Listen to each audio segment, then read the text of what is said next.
The Paul Finebaum Show is presented by Regions Bank. And very pleasant good afternoon as we greet you on a Monday. Glad you're here, and what a weekend it was, and so much to talk about over these next 4 hours. We hope you'll stick around.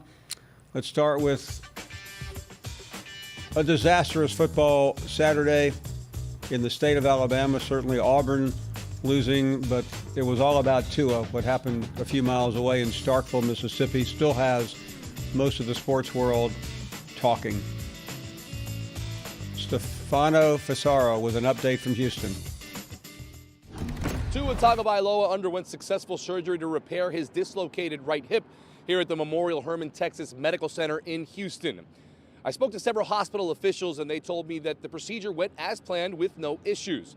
Now, Dr. Lyle Kane, who did not perform the surgery, but he is the team orthopedic surgeon for the Alabama Crimson Tide, he says that the prognosis is excellent for Tua and that they expect him to make a full recovery. He will be returning to Tuscaloosa in the next several days to begin rehab, but our ESPN reporter Laura Rutledge, she learned that Tua will be on a partial weight-bearing recovery plan for the next 6 weeks, and he'll be rehabbing daily in Tuscaloosa. In 3 months, he'll be able to begin athletic activity again, and by the spring, he should be good to go to begin throwing no matter what he decides to do, whether he decides to stay in school or enter the NFL draft.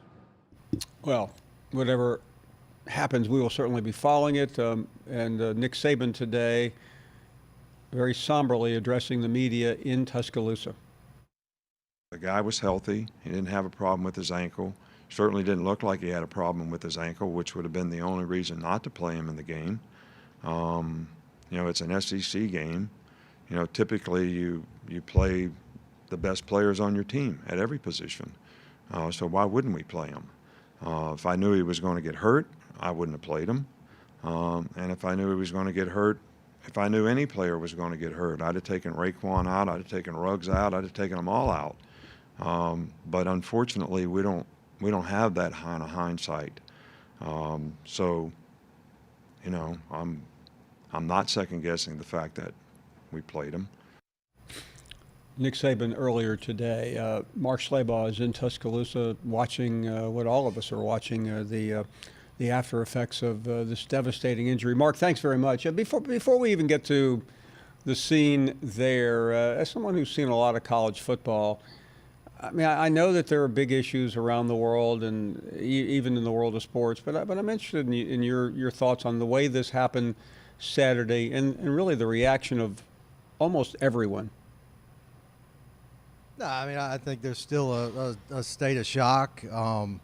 He's a guy that has obviously had some problems with injuries, Paul, but to suffer an injury this serious, late in the first half with that kind of a lead, it's just, I think it was a fluke injury. It's certainly unfortunate. I think the good news is, everything we've heard so far, the prognosis is good. They expect him to be back throwing in the spring. I think the sad part is we're not going to get to see him play in a college football game again, and, we don't know how things would have turned out, but if Alabama gets lucky, maybe even see him back in the college football playoff. Yeah, but, I mean, the reality here is that he was going pro and he was going to perhaps be the number one player taken, and I'm not trying to rain on the optimism of these reports, but you know how the NFL works. It starts happening pretty much right after the college football season. He's going to be recovering and rehabbing when he should have been going to combines and personal visits with NFL clubs. Yeah, no, I think that's the big question moving forward. Does he stay in the NFL draft? He was a potential top 5 pick, maybe the number 1 quarterback taken, either he or LSU's Joe Burrow. If he has a setback, and hopefully he doesn't, does he stick around Tuscaloosa for a year and rehab and not play in games? I don't see any reason for him to come back and play for the Crimson Tide next season. I don't think he has anything else to prove. I think he would only be, risking additional injury. But, if he's healthy in the spring and he can throw, I think he's a generational enough talent to where maybe somebody out there takes a chance on him. Mark, I'm interested in one thing. Certainly he was airlifted to St. Vincent's Hospital in Birmingham, where Lyle Kane's offices, Jim Andrews, certainly some of the best sports orthopedic surgeons in the country, if not the world. Do you have any idea why he went to Houston for this surgery? Yeah, Alabama officials won't tell me the name of the hospital. They won't tell me the name of the surgeon who did the procedure this morning because of HIPAA and his privacy. From what I can understand, they talk to people around the country who have had experience doing hip surgeries with this particular type of injury. This particular surgeon in Houston was the best at this. You know, he suffered a hip dislocation. He suffered a fracture of the outer wall. Paulie also suffered a broken nose and a concussion. Oh, man. His nose was also repaired during that surgery this morning. In just watching today, it's hard for me to look at a piece of film and describe Nick Saban, but you've been there all day and you know Saban quite well. Characterize what you saw from him and especially his demeanor. I mean, I think he's sad. I think he hurts for Tua and his family. Even though they say he's going to make a full recovery, I think there's probably some anxiety about his future. He's a leader. Nick Saban said, he tries to be fair to all his players and treat them equally, but during his career at Alabama, there are probably four or five guys who he says he truly loves because of the people they are, the way they impacted others and their contributions. And he said Tua is definitely one of them. He said that, any of the coaches or players here would be lying if they say they're not going to miss his spirit.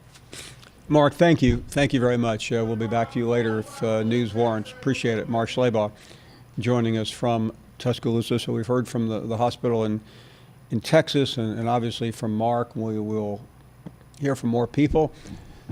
We also want to hear from you, after we hear from a number of other guests. Barrett Sallee will join us at the bottom of the hour, not only the Alabama situation, but what's the mood of the Auburn family after yet another narrow miss. Aaron Suttles, who first broke this story on Saturday that Tua would be having surgery for the hip, he'll join us with some perspective on someone who has covered the University of Alabama for a long time. Your phone calls are welcome at 855-242-7285, and we are back with all of that after this.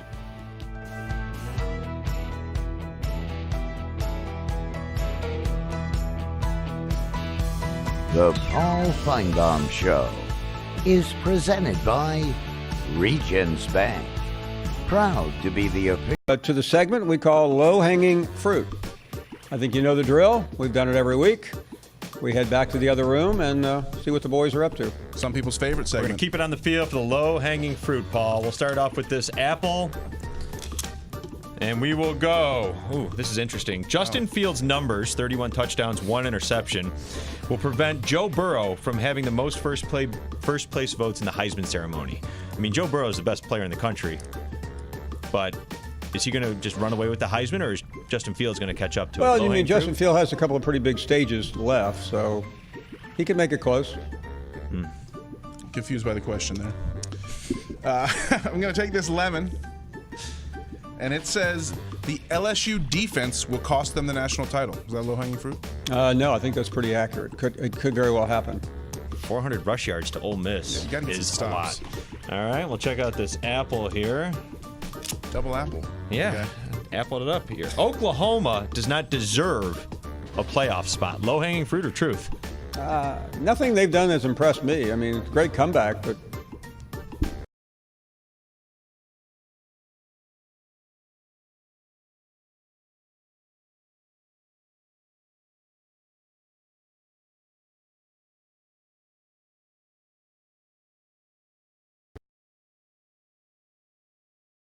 why were they down by 28-3? Question. Hey, your guy Matt Rule. He is the guy. All right, let's eat some sour grapes here. Always a favorite on the weekly segment. And this one says, all this debate over number 4 in the playoffs rankings, it doesn't even matter who number 4 in the playoff rankings is. Do you believe that's low-hanging fruit? Well, I think it does matter if you're one of those teams trying to get in the playoffs. But can they beat Clemson, Ohio State, or Doesn't- LSU. I mean, if you want to be a playoff team, you can't worry about the next round. That's fair. Right. All right. We're worried about this week, right? 1 week season. Want to know Very every week. coach speak. And we got an orange here. The orange says, when your athletic director says you're okay, you're not okay. Low-hanging fruit or truth? I think you guys know me pretty well. I'm always leery of vote of confidences by athletic directors when they don't really say anything. If you say, Right. he's going to be our coach for the next 10 years, but when you say he is our coach moving forward, that's not happening. Welcome back. Glad you're here, and let's go to the calls. And Mary starts us off from Birmingham. Hey, Mary. Hey, Paul. We talked about this Friday and about Tua not playing, and here he goes in and gets hurt. And my heart breaks. And I don't know, it's not so much what happens to Alabama as a team, but as this young man that just, I don't know, his testimony, his faith, his love of football and family and his team, my heart's broken. It really is. And I don't know. I was mad, and then I read what he said. He's thanking everybody for their prayers and well wishes, and he says, God always has a plan. And what a young man to say something like that. It just put me in my perspective to think. Well, listen, I agree with you. Those of us in this business, we get to know players, and I don't want to act like I know Tua really well, but I feel like I know him enough to know what a class young man he is, and he's always handled it. And I think we all have so many emotions about Saturday. I'm not about to start using pronouns like when I heard the news, because everyone heard the news at the same time, and I think it was equally devastating. I don't remember when an injury to a player has affected as many people collectively as this one did. Well, what do you think about his future? Your wife is a doctor. What do you think? I think it's really, and I don't want to be the grizzled journalist here, and when I hear that everyone says the outlook is great, I mean, that's okay. What does that mean? I know a little bit about this surgery, and I also know something else about surgery. It's impossible to predict until you've gone through the rehab. And every surgeon has told me the patient's attitude is critical. We're talking about a world-class elite athlete here who's already been through a lot of rehab. And the thing that you cannot miss here is the immediate effect it's going to have. I ran into an former NFL GM Saturday night when I landed in Connecticut. And he said it could probably, going from the first pick in the draft to wherever, it could cost him $25 million. And I think that's, I mean, if you're an NFL club, you have to take quite a flyer on someone you haven't seen work out since the surgery, and no one will have seen him work out. Mary, thank you very much. Greg is up next. Greg, thank you. Good afternoon. Hey, good afternoon, Paul. I saw the game on TV and saw the injury and felt sad for him at that moment. By the way, Greg, how are you doing? I know you had surgery. I'm doing well. I had a bone spur and rotator cuff fixed. Okay. And it's gone well. I can't feel anything yet, but I'm resting comfortably, and I got a lovely wife who also happens to be a nurse who's taking care of me. And, well, that's fantastic. My rehab starts Wednesday, but it won't be as intensive as what he has to go through. And even if things work out for him, and I think they will, and he has a productive career, where it's going to impact him, Paul, is once he retires and he's hitting his 40s, that's when he's going to feel everything. Well, listen, I mean, I don't know any of those answers right now, but I just caution people to get hung up on. I never want to caution anybody to get hung up on optimism. I think we all need to have faith and hope for the best, but let's not get carried away here. This is a very serious situation. Yes, it is, and what we want for him is to have functionality in his life. leg, Yes, you're absolutely right. back, and his quality of life in that regard to be whole, and then anything else is just gravy. But he's a fine young man. He'll get through this, and Alabama will trudge on and all of that. And, it's why we should always be thankful for every day, because you never know what's going to happen until it happens, Paul. And I'm doing well, and I'll keep in touch. And my thoughts go out to you and your wife, and hope everything's well on that front. She's doing fantastic. Thanks for asking, Greg. Yes, sir. And have a great week, Paul. Thank you very much, Greg. We're thinking of you. Good to hear from you. Augie is in New Orleans. Hey, Augie. Hey, Paul. LSU fan here. We take delight in Alabama's misery, but not this. This was really tough.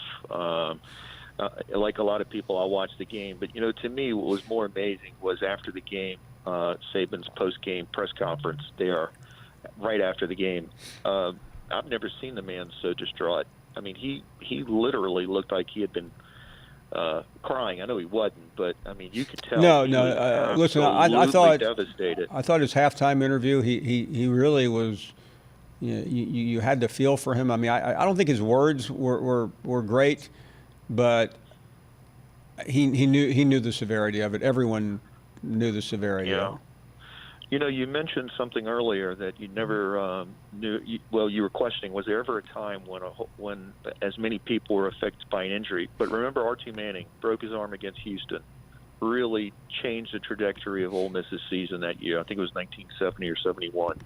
That really changed what happened to Ole Miss. Yeah, I must admit, I do not remember that. But huge injury. Do you think, though, that Bama had anything to gain by playing Tua at the end of that half?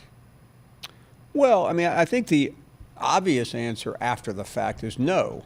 But I will also say this, because I'm one of those talking heads who said Saturday morning and all week that Alabama needs to run it up for beauty points and style points. So, I mean, I don't know what really went down, and it's so easy. And I'm like everyone else. People started texting me like, "What do you think? What are you going to say when you're on TV the next day or the next morning?" And I mean, there are a couple of questions I'd like answered, but I probably will never get the appropriate answer. Yeah. Because you don't know what interplay is going on.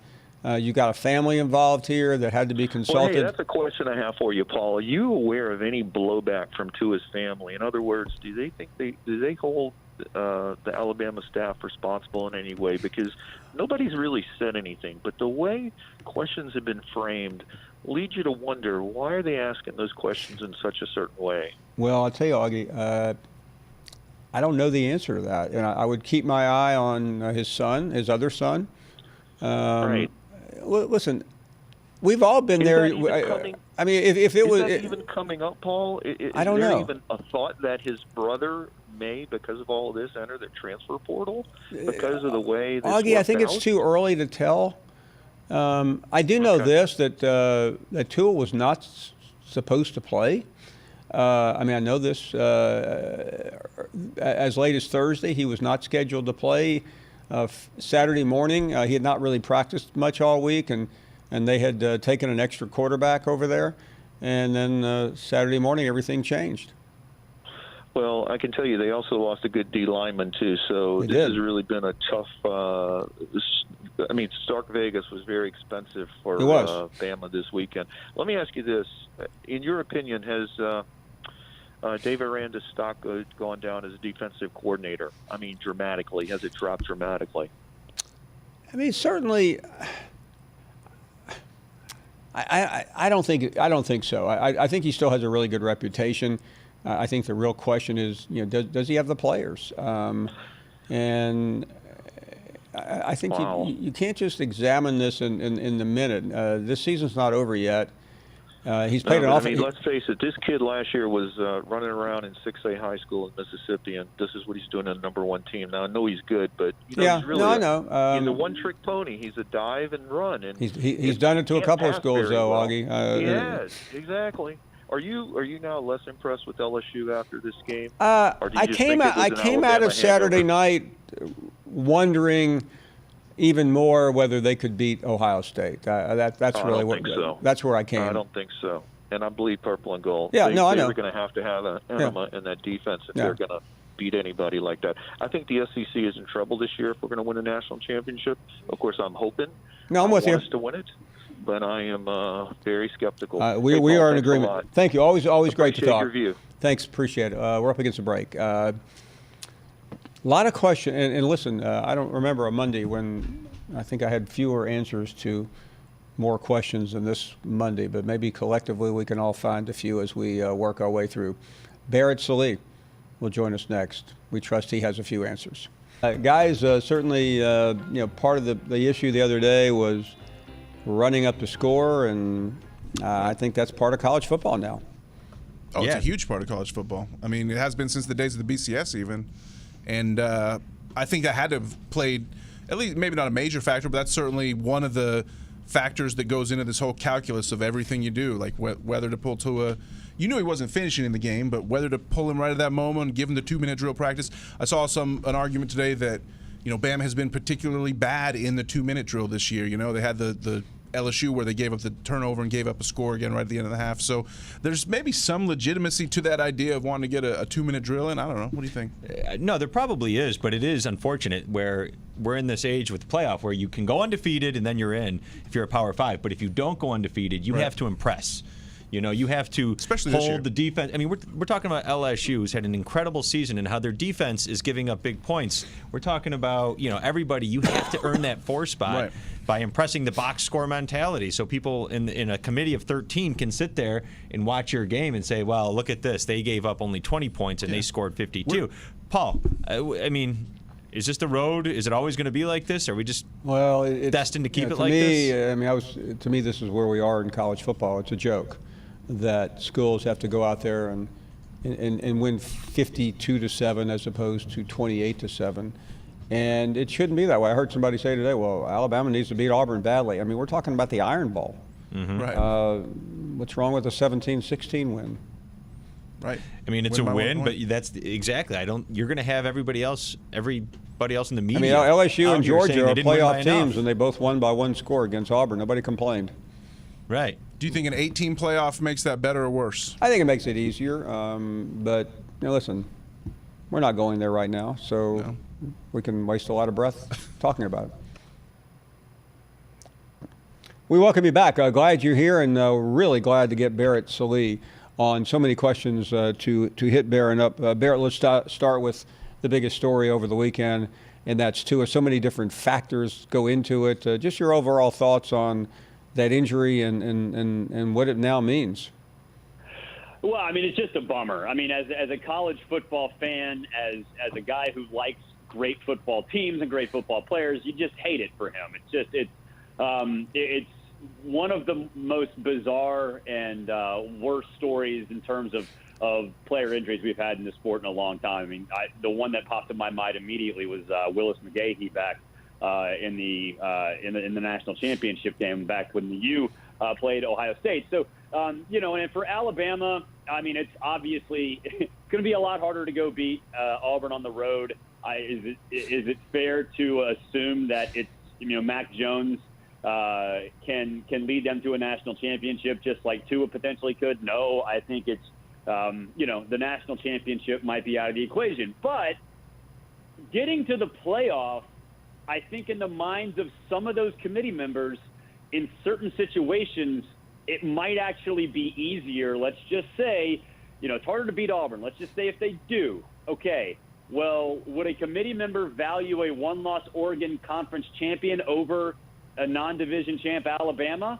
If that non-division champ Alabama just went on the road and beat Auburn with a backup quarterback, and you can compare that to Oregon's loss to Auburn, that might resonate a little better in the minds of some. So I think the situation still has to play out to let Alabama get in the college football playoff. But I think some of those scenarios, at least for some of those committee members, it might be easier to vote for Alabama if they do go on the road and beat Auburn with a backup quarterback. Barrett, I think you're right. I think it also takes the beauty contest out of it because with Tua, maybe an impressive win was important. Without Tua, I don't know how anybody. I can't imagine Frank Beamer sitting in that room saying, you know what, that 20-17 win at Auburn, because the Auburn field goal kicker shanked it at the end, is devalued. There's no way you can say that if you've ever coached the game. No, I mean, hey, you didn't beat Auburn by 45 points, Mac. Sorry, you can't get in the playoff. Like, that's not, it's a win's a win at this point. So style points don't matter. I don't think style points really mattered for Alabama to begin with, especially, I've heard some folks say that was a reason why Tua went back out there late in the first half. I mean, the committee members saw 35-7. I mean, they knew what kind of game that was. So, going up there and racking up more points for one drive, if a committee member was swayed by that, then they shouldn't have a vote. Well, let me ask you about the whole situation, because we still don't exactly know. Maybe you do. What Tua was doing in there, but there's been quite a lot of debate, and there'll be more debate. Most of the pundits have been tame and cautious. That won't last, but what were your thoughts?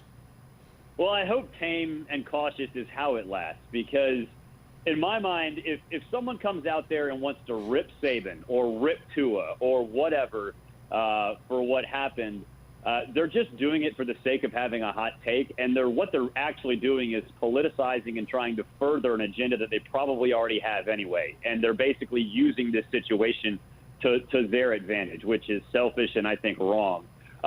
Because in reality, Paul, I probably wouldn't have put Tua out there. I certainly understand Saban's, explanation to go get him another 2-minute drive, on the road. Sure, that makes sense. If he wanted to put Mac Jones out there and say, Mac, you go get a 2-minute drill on the road in a tough environment, you need that practice. Fine with that too. But again, if the hot takes come out trying to blame Saban or Tua, just stop. You're just furthering your agenda. And the truth of the matter is this: it's very simple. It just sucks that this happened. That's the end of the story. That there doesn't need to be anything other than that. Yeah, I've heard people use that description often in my life, and I've used it. I've never heard it used so eloquently than you just did, Barrett, and so appropriately. Let me flip the side for a second, because we've had many conversations about Gus Malzahn on this program, but where is Auburn right now after another tough loss, where Auburn maybe could have won the game or at least had a shot at it, and waited way too long to start moving down the field. Third loss of the year, all against really good teams, but it's starting to have a familiar feel to it. We've seen this movie before, haven't we? Yeah, I don't know if it's starting to. It is the familiar feel at this point. This is what Auburn is. I mean, and I wrote in my column after the Auburn-Georgia game, Gus Malzahn is a liability to Auburn football right now, because this is the last two seasons, they've had a defense that has been one of the best defenses in the country both seasons. And the offense has been so bad that they're not national championship contenders. I tell you what, if they had an average offense, or they showed a little bit of creativity, just average offense over the last couple of years, you could make the argument that they would have been undefeated over the last 2 years, because that defense kept them in every single game. I mean, to the bitter end, until they ran out of gas. And yet there was nothing that the offense can do in any of those spots. And that's on Gus. I mean, I don't know if he just lacks the foresight to understand that this is the most predictable offense in college football. I don't know if he's stubborn. I don't know what the deal is. But, I mean, it's predictable. It's the same old Auburn. They get away from things even though they're working. I mean, Paul, we saw the slant work, 5 times in the first 2 drives of the game against Georgia? How many slants do we see the rest of the game? 1, 2, maybe? Something like that. It's just it's baffling. And again, if they just had an average offense, I mean, what Auburn is right now is LSU during the final couple years of the Les Miles era. It's like they're banging their heads against the wall, thinking it's finally going to break, and it's just not. It's the same old stuff, and they try to win games doing what they feel they do best and not adjusting, and they've never adjusted and they won't adjust. It's a trend at this point. Barrett, I was not a finance major, but I do understand what liability means. So if you are a liability to your program, what happens next? What should they do? Well, they can either hope he changes, force him to change, go get an offensive coordinator that can get the job done. I don't know who that is, but put some stipulations on it. But if you do, then there's a soft landing spot about a couple hundred miles northwest of Auburn, Alabama, that might be attractive to him. So do you run him away? Okay, then maybe if you do, then who are you going to hire? I don't know. I mean, at this point, I don't see how, if you're Auburn, you can look at this program and expect anything more than an 8-4, 9-3 season based on the way that this offense has evolved, or really hasn't evolved, over the last 3 years.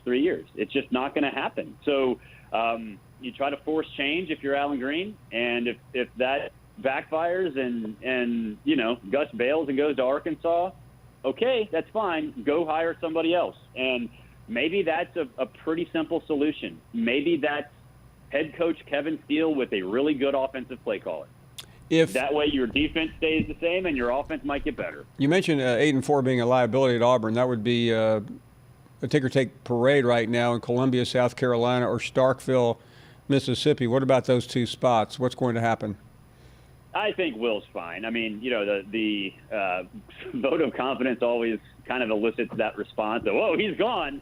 I mean, I think Will's fine. I think this year, they obviously, things did not go well, but another year of recruiting, another. No, well, I mean, they're about to go, Barrett, they're about to go 4-8.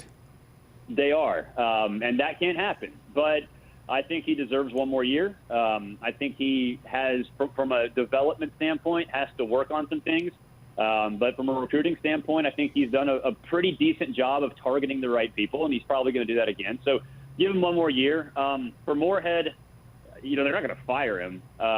Could I see him leaving to go somewhere that is a little bit more fitting for him? Yeah. I mean, honestly, like Joe Moorhead, to me, when he got hired, he came with the reputation of being that offensive guru, but he was and is an outsider. And the more this has kind of gone on, the more apparent it's become to me that Mississippi State needs a Southern coach, not necessarily a coach that's from the South, but a coach that has ties to the South.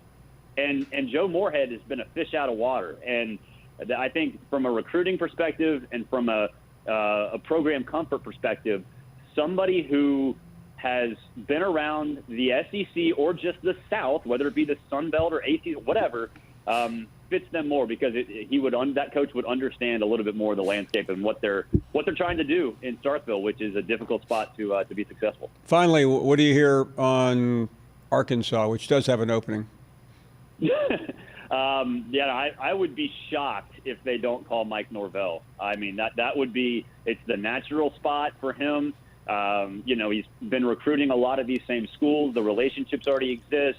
From an offensive perspective, look what he's done at Memphis. He's had some, player turnover and still, has kept that thing cooking at an elite level. I would call Mike Norvell again. There's the soft landing spot for Gus Theory out there, and maybe that's in play too. But if it's not, I would back up the Brinks truck to Memphis, Tennessee, and start throwing money at Mike Norvell and hope that he comes. Area code 901. Here we go. Hey, thanks, Barrett. Always great to have you on. Thanks, Paul. Appreciate it. Barrett Sallee never disappoints. I don't know where he's been lately, but I'm glad he's back. We will take a break. Tim Brando coming up later in the week. We'll get his take on many of the events surrounding college football. Your phone calls are next at 855-242-7285.